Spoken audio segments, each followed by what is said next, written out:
Come on now, Alice. When are you going to give up? Are you still refusing to divorce him? Really? After everything I've said to you? What? Don't play dumb with me. You know exactly what you need to do. Me and Drew have known each other since we were kids. We go way back. Way longer than you and him do, anyway. And ever since he had to move away from our town because of his dad's work, we've been in a long-distance romance. And it's been so painful for us to be apart from each other. Sure, maybe he hasn't been contacting me very much lately, but that doesn't change the fact that our feelings for each other are just as strong as they've ever been. And now that a miraculous twist of fate has brought us together, it's only right that we would get married like we've always wanted to. I can picture our wedding, me in my beautiful white dress, him in a dashing tuxedo, and a dartboard with your picture on it. I won't let someone like you steal him away from me, Alice. Drew is mine. He always was mine, and he always will be mine. So stop getting in the way of our love. Divorce him and let us finally be together. Set him free. You know it's the right thing to do. What's miraculous about it? He was always going to move back into town to take over his grandfather's company after he retired. Meanwhile, you stayed in town and married one of your high school classmates, and I seem to recall you've gotten at least a couple of kids now. So, no, it wasn't a twist of fate or anything like that brought us back into town.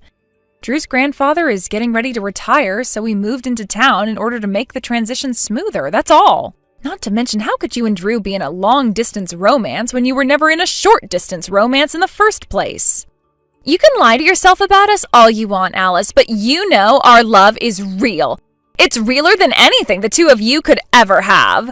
Ours is a love that goes beyond words, beyond actions, beyond distance, beyond time itself. We're soulmates. It was written in the stars that we would move beyond just being childhood friends to being fully fledged lovers. So please, Alice, I am begging you, don't tear us apart. It's already too much for us to bear. If we have to stay apart for any longer, I think it's going to be the end of us. I don't believe this. Look, I feel like I need to nip this in the bud, so I'm going to be as straightforward and frank as possible. Well, spit it out then. Never contact Drew or me ever again. Neither of us want anything to do with you. What? We know that you're famous in this town for being a delusional psychopath. Everyone knows about you and your antics, and we've been experiencing them firsthand for the last few weeks. Who told you that? I want names. Rachel, you are a married woman. Your husband is a successful businessman, and you have 2 children between you. Drew is a married man himself. Think about what impact your actions are having on all of them before you start trying to become a homewrecker. Homewrecker? Who's the homewrecker? The only person around here doing any homewrecking is you. You're the one trying to tear me and my true love Drew apart. The only reason I married my husband is because I gave up on waiting for Drew to come back into town to sweep me off my feet. I feel so sorry for doing that to Drew, and I realize now what a horrible mistake I made. But none of that matters anymore now that Drew has finally come back for me. I just told you, Rachel, Drew did not move back into town to be with you. We moved back into town because Drew will soon be taking over his grandfather's business. That was always our plan. How many times do I need to tell you this for that to sink in? Drew did not come here for you. How many times do I need to tell you, Alice? Obviously, Drew's plan all along was to marry me, once it came time for him to take over his grandpa's company. That's the only reasonable conclusion. You haven't said a single reasonable thing to me in the entire time I've known you. You're the unreasonable one, Alice, not me. You're so unreasonable that you can't even see that you're not wanted. Drew gets sick just by looking at that hideous face of yours. Ugh, you make me so mad. What is wrong with you? Why can't you just listen to what I'm telling you? Divorce my Drew right now and get out of our lives forever. We don't want to ever see your face around here again.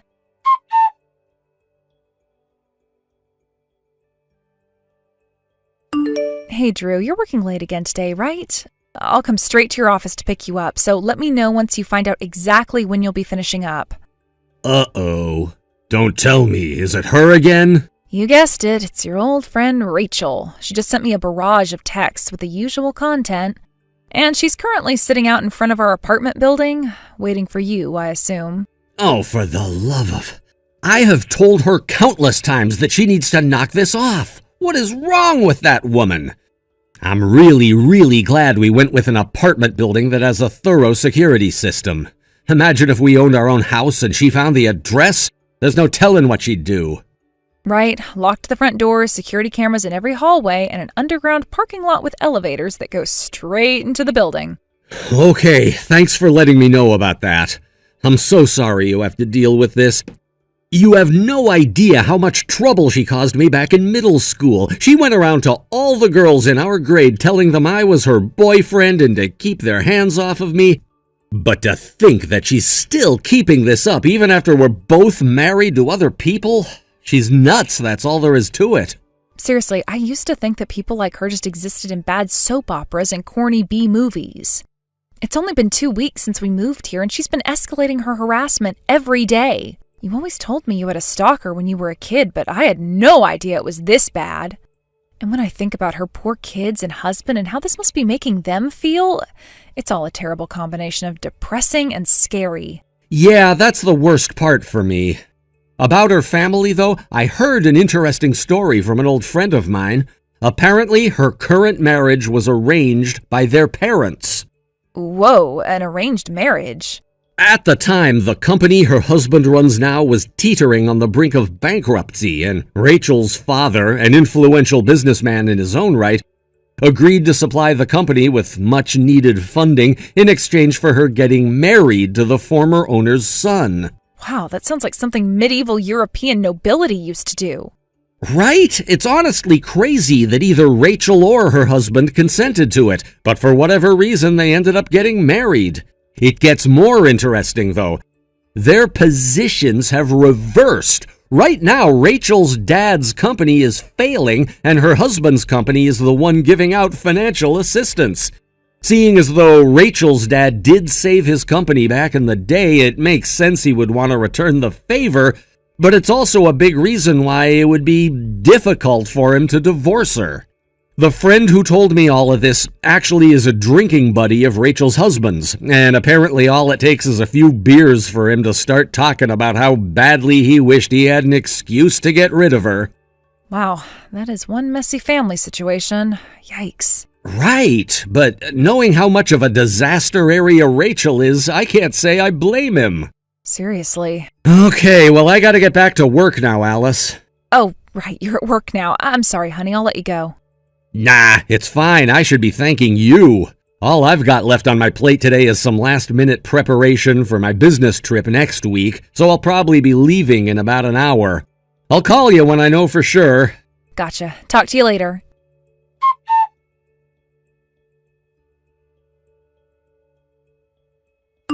Tick-tock, Alice. Every day is one day closer to the day Drew and I will finally be together. There you are, Rachel. What's up with the stack of divorce papers you left on our mailbox?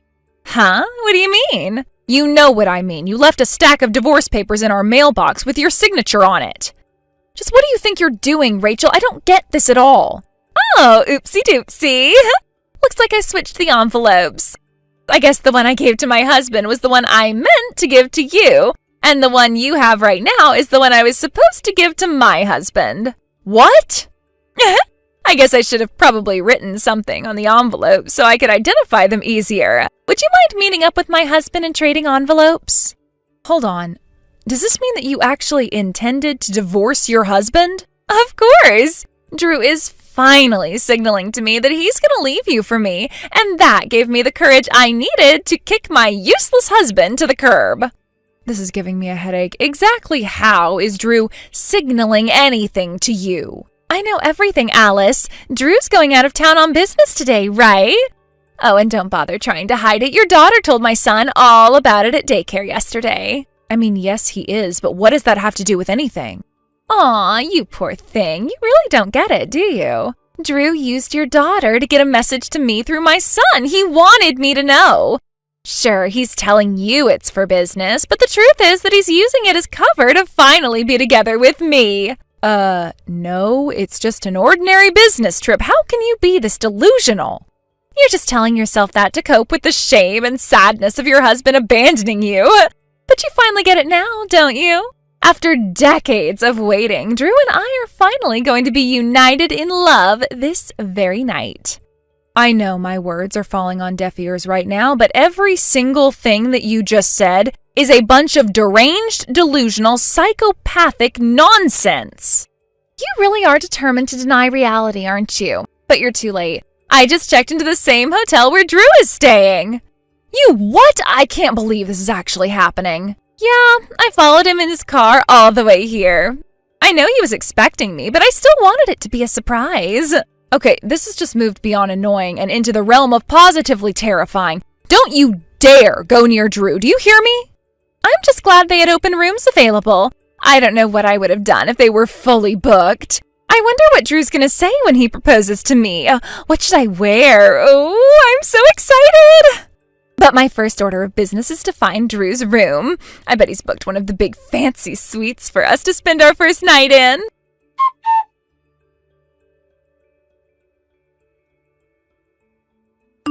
Drew, are you in your hotel room right now? Hey, Alice. Yeah, I am. I just checked in a little while ago. I've got some free time in the evening, so I thought I'd step out of my room for a little bit and take a walk to unwind from the trip. Don't! Drew, whatever you do, do not leave your room. Lock the door right now. What's wrong, Alice? Rachel followed you, Drew. She just rented a room at the same hotel as you. She's out there looking for your room right now. You cannot let her find you. She is out of her frickin' mind. Are you serious? Yes, she told me about it by text just now. I don't think she knows what your room number is yet, but you need to make sure she doesn't find out, no matter what. Okay, I got it, Alice. My God in heaven, she followed me all the way out here. I was joking when I called her my stalker in middle school, but now she's gone and proved me right.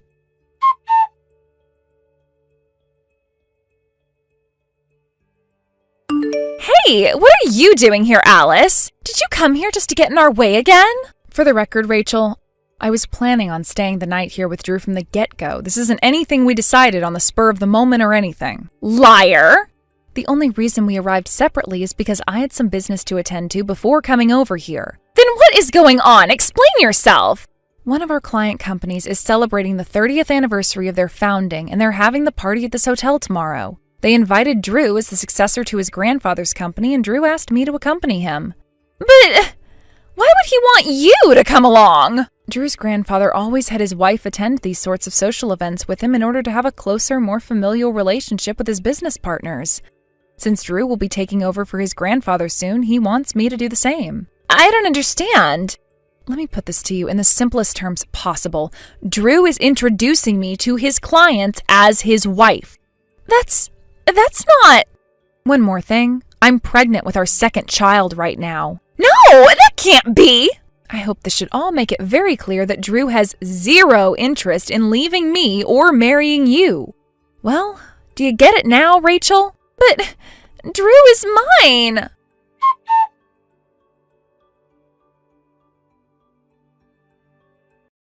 Good morning, Alice. I'm not too thrilled to say this, but I've decided to allow you to stay married to Drew. Also, if it makes you feel better, I'll let you think that I was mistaken that Drew was going to propose to me. How generous of you. Oh, and one more thing. Those divorce papers I left at your house, you can throw them away for me. I was a bit flustered at the time, but now that I think about it, I'm quite lucky I gave those to you by mistake. If I had actually given them to my husband, he might have actually divorced me. Yeah, about those divorce papers, your husband told me that he's already submitted them to the courthouse. What? He submitted them? Yep, he just told me about that this morning. Oh no. You see, before I headed over to the hotel yesterday, I stopped by your house to deliver the divorce papers to your husband, just like you asked me to do. I handed him the signed papers, explained the situation, and had a little chat with him before I headed off. You what? He said he would call your parents and his together for a more in-depth discussion as soon as possible. And that's the last thing I've heard about the situation, so if you want to know more about why he chose to submit them, you'll have to ask him. What's going on? Why? How could something like this happen to me? Do you need to ask me? Think about it, Rachel. One thing I will tell you, though, is that Drew is absolutely disgusted by your psychopathic stalking of him. Stalking? That's nonsense. I have done no such thing. We told you time after time after time to leave us alone, but you not only kept telling me to divorce my husband, you followed him to his hotel in another city. What do you call that if not stalking? But I love him! The feeling isn't mutual. Goodbye, Rachel.